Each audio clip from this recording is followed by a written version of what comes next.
Hello everyone, in this tutorial, we will walk you through the steps required to create a simple 2D trajectory system in Unity.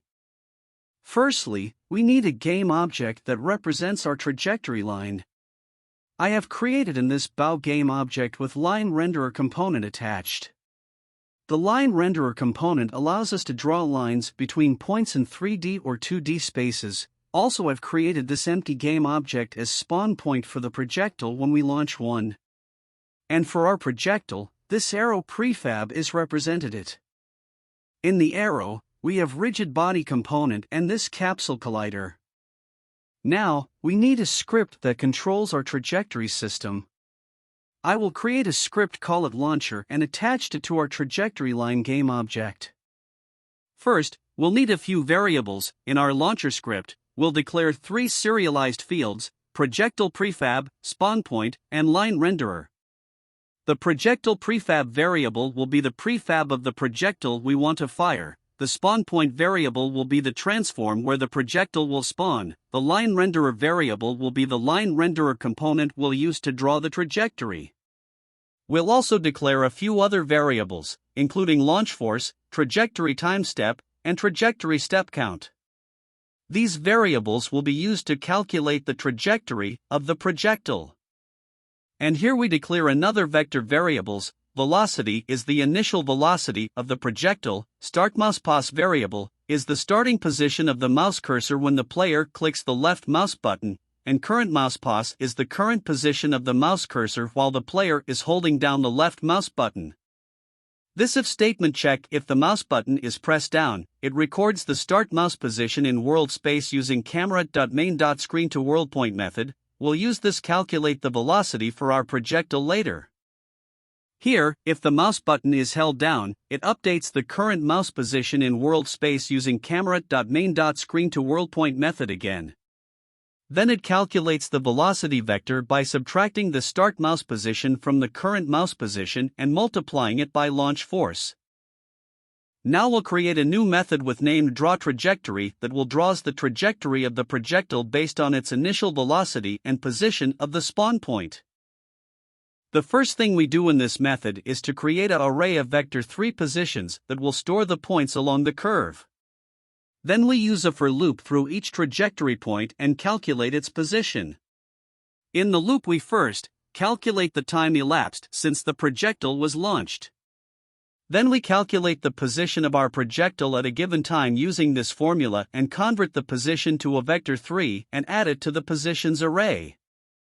After the loop is done, we set the position count of our line renderer to the number of positions in our list and then set its positions to our list using setPositions method. Now, let's call this method and test our game.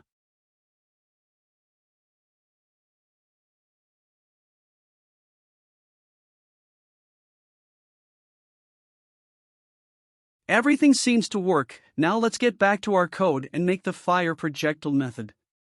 We will call this method when the user releases the mouse button after dragging it to set the desired velocity for the projectile. In this method we create a new instance of the projectile prefab, sets its initial position at the spawn point, and gives it the velocity that was calculated during the drag. Let's go ahead and test it again.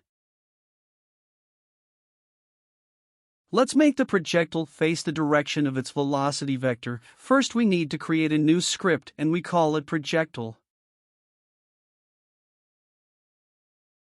First we add rigid body 2D variable and get a reference to it by using getComponent method in the start method.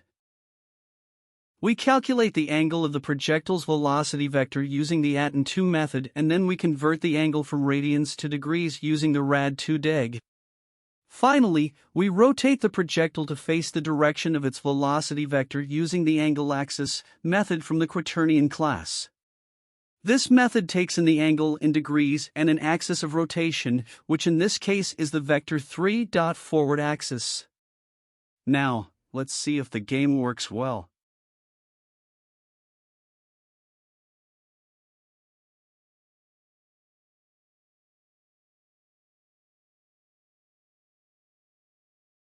It seems to work, so now, let's go back and make our launcher rotate with the launch direction.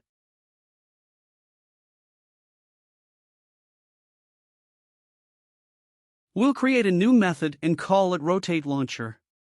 Inside this method, we use the code that we use in projectile script, but here we're using the velocity variable. Finally, we will create a new method called Clear Trajectory, which will be called after the player releases the mouse button. Its function is to clear the trajectory line. And that's it. We now have a basic 2D trajectory system in Unity. You can customize the variables and add more features to make it more interesting and challenging. Thank you for watching.